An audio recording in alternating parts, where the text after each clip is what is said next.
देश व दुनिया की बड़ी खबरों की तरफ चलिए नजर मारते हैं। इसी कड़ी में विदेश सचिव विक्रम मिस्री ने दुनिया के अलग अलग देशों में पाकिस्तान की पोल खोलने जा रहे एक प्रतिनिधि मंडल को ब्रीफ किया है। आज जिन प्रतिनिधि मंडलों को उन्होंने विदेश जाने के लिए सचिव जी ने जो ब्रीफ कहा है, उनके नंबर 3, 4 और 6 उनमें शामिल हैं। ये सब आज देश से रवाना हुए हैं।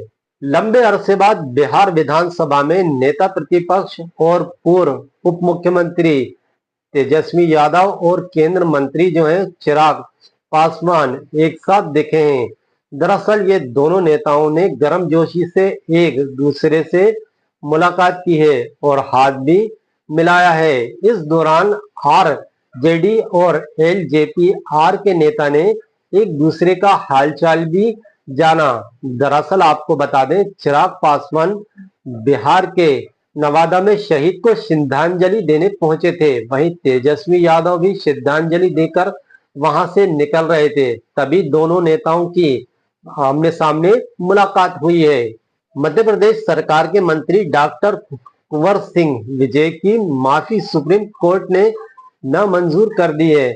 असल में विजय शाह की जो माफी है, उसे अदालत में मगरमच्छ के आंसू महसूस करा रही हैं। विजय शाह ने ऑपरेशन सिंदूर पर प्रेस ब्रीफिंग करने के दौरान सीनियर जो अफसर हैं, जी हाँ, कर्नल सूफिया कुरैशी को लेकर आतंकवादियों की बहन बताया था और तभी से वो विवादों में फंस गए हैं।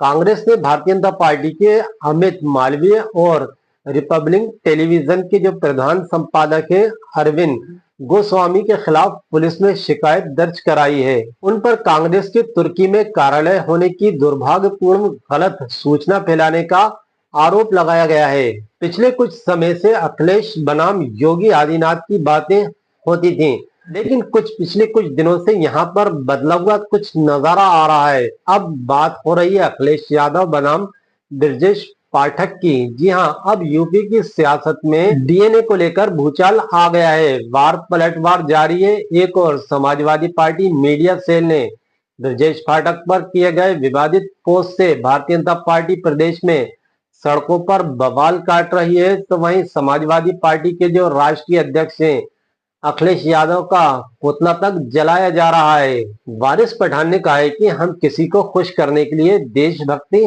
नहीं दिखाते हैं या चरमगिरी करने की हमारी आदत नहीं है।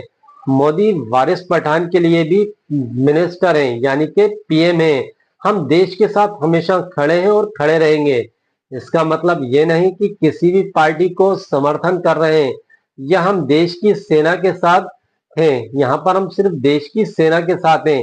किसी ए पार्टी, बी पार्टी और सी होने का हम पर सवाल न उठाया जाए। जासूसी के आरोप में गिरफ्तार ज्योति मल्होत्रा की पाकिस्तानी खुफिया एजेंसी के अधिकारी जो हैं अली हसन से एक व्हाट्सएप ऐप पर चैट करने का मामला सामने आया है।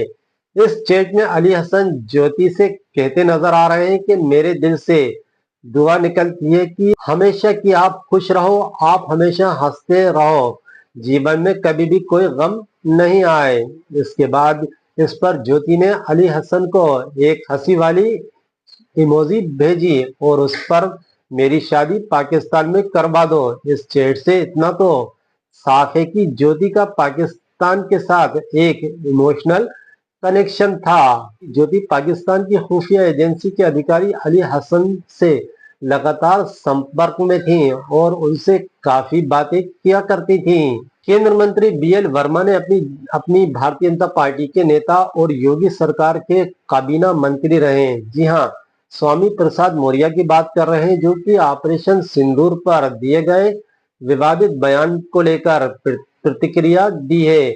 इसके साथ ही वर्मा ने भारतीय राष्ट्रीय जो कांग्रेस है उसके राष्ट्रीय अध्यक्ष जो है मल्लिकार्जुन खड़गे की भी टिप्पणी पर अपनी राय का इजहार किया है। दरअसल स्वामी प्रसाद मौर्य पर वर्मा ने कहा है कि वो बहकी बहकी बातें करते हैं, कब क्या बोलते हैं उनको खुद पता नहीं रहता है। बता दें, अयोध्या में 20 मई को स्वामी ने कहा था कि ऑपरेशन सिंदूर जो है वो टाइम टाइम फिस हो गया है, तो वहीं एक भी आतंकवादी नहीं मारा गया है। तो वहीं स्वामी ने यह भी कहा था कि 24 घंटे के भीतर ही सरकार बैकफुट पर आ गई है। उत्तर प्रदेश के मुख्यमंत्री योगी आदित्यनाथ ने कासगंज पहुंचे हैं, जहां पर जाकर उन्होंने पाकिस्तान और विपक्षी दोनों को लेकर जमकर लताड़ लगाई है। इस दौरान पाक के नापाक इरादों को लेकर सीएम योगी ने कहा है कि हमने उनके घर में घुसकर हमला किया है। इतना ही नहीं, इस दौरान सीएम योगी ने खुलकर विपक्ष पर भी निशाना साधा है। इस दौरान उन्होंने कहा है कि जिस तरह यहाँ शहरी क्षेत्रों में पहले तांडव होता था, दंगा होता था और लोग डरे से में रहते थे, तो वहीं समाजवादी पार्टी गुंडों के साथ मिलकर असुरक्षा फैलाया करती थी। तब विकास एजेंडे में कुछ भी नहीं हुआ करता था। ऐसी न्यूज़ें देखने के लिए हमारे चैनल को सब्सक्राइब करें।